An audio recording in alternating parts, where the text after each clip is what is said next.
Recently, we had our Cadre for reading. Session that I attended was this past summer. It was a session that Jason did about STEM. My most recent in-district professional development was the beginning of the year new teacher professional development. It's always good to get together with all of the teachers who teach the same subject as you on the same grade level.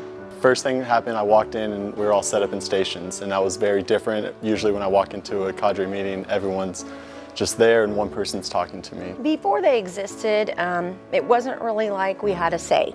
I really enjoy the Cadre meetings because I get to see the 5th grade teachers from the other campuses, and I get to talk to them about how they're teaching particular TEKs.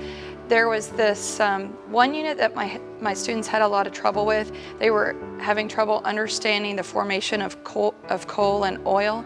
And so I really enjoyed talking to the other 5th grade teachers about how they taught that unit and how the students were able to learn it. Well, the Cadres meet 4 or 5 times a year, and as I said before, it's a lot of the same grade levels at the meeting.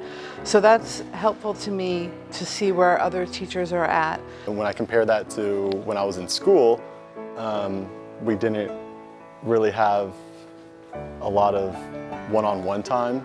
It was more so just the Cadre leader was up there talking to all of us, and it was more of a teacher to kids as opposed to a professional to a professional. And then to have us all in one place for the Cadre, so if anyone has a question, we're all hearing the same answer from the same person. It's helpful to have a leader for each subject because they're sort of our experts to kind of help us plan better for the children and to take a look at how we're assessing them to see if it's appropriate for them.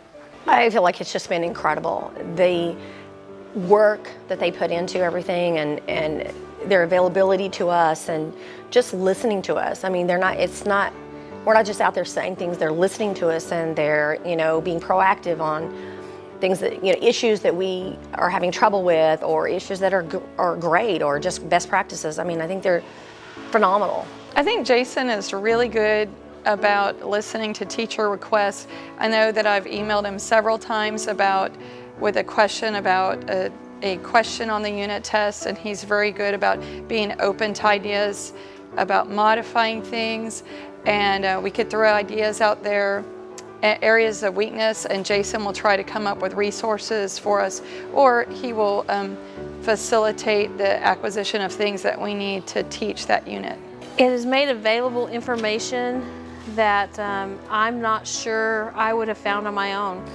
And the Cadres, as well as the curriculum coordinators, are providing us with extra content, more resources, more enrichment activities, and made it available. And we get that information at the Cadres. And so it's there, it's hands-on, it's visual. It's not just an email. It's visual and person to person. I feel like they've contributed a whole lot. She's brought me many resources for me to use inside the classroom. She has literally sat down with me one-on-one, actually, and taught me many things that I can use in the classroom, such as iStation. It was a very in-depth description of how to use iStation and everything, and to bring that into the classroom is very, very helpful for me. I think it has impacted my classroom and my students in every way. I've worked with a lot of people who shared their materials, their ideas, how they plan, how they assess. So it's been very beneficial to me, from games that I've learned to play, different ways to assess fluency and math facts. It's been great. I'm really happy to be able to share my ideas and to learn from other teachers.